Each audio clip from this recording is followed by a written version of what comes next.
So, instead of spending 45 minutes or so rambling on about a particular topic, I thought I'd try and keep it pretty short today. I wanted to review a book called Empire's Workshop by Greg Grandin. Oh my God.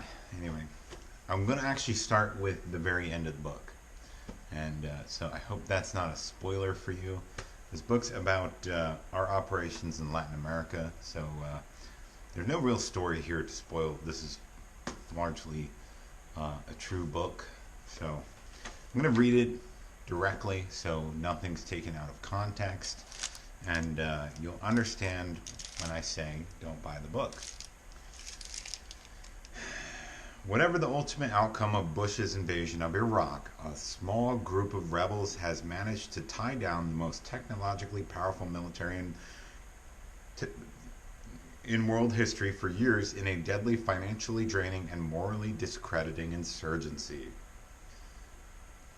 So, there it is. Don't buy the fucking book. Reason being, the guy borders on what I would call treason. Now, you can have whatever opinion you want about our foreign policy or our country. Actually, I don't know if he's a USC. I think he is. Anyway, I don't care if you say, hey, man, I think this is wrong. I think we're committing genocide in Latin America. Say that. But when you become sympathetic towards our enemies, I have a huge problem with that. And at no point in the book does Greg attempt to be objective. He commonly refers to capitalists or right-wingers as smelly or stinking or stench. Anyway, so he never pulls any punches about his bias, which is great.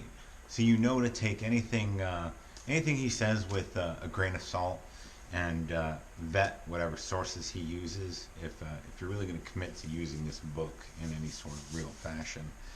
But my recommendation before I get any further into the book, don't buy it. Pirate it, borrow it, steal it, do anything you want. So, anyway.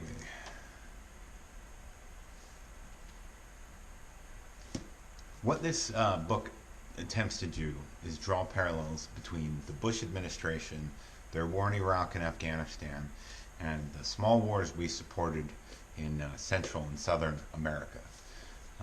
While his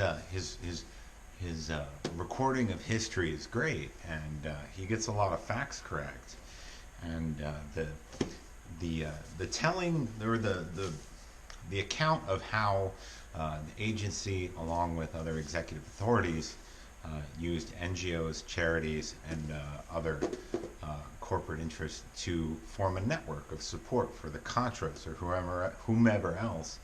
It was a very fascinating read. And I think anyone actually looking to work in Latin America should probably read the book. It has a lot of fascinating history behind it, and it explains why certain Latin American countries are where they are today. So again, so far as his account goes, he actually blatantly says in the book that the Contras committed far more war crimes than the Sandinistas did, which makes it okay that the Sandinistas committed a bevy of war crimes as well. So again, it's the sort of psychosis that we're used to of it's okay when my guys do it, which is not moral at all. It's not grounded in any sort of morality. Grandin is partisan. He's a leftist, and he wants his side to win, rape your children and kill your family, but he doesn't want that done to him. And when he sees revolutionary theorists in Latin America being killed by death squads, he has a problem with it not because it's wrong, but because his side is losing. And so that's where I have a problem with it, because it is wrong, and we should always condemn universal wrongs, but that also means condemning the Sandinistas for their war crimes. So outside of that, it's a very interesting read, so long as you know how to separate his opinion. his very biased opinion from the facts within the book. So I haven't actually checked if it's on any reading lists, but I wouldn't be surprised if it was, because it definitely is a pretty good primer on modern small wars as a theory, as well as how we've weaponized economic reform. So, and that's become not supporting of our foreign policy, but a very strong foundation. You know.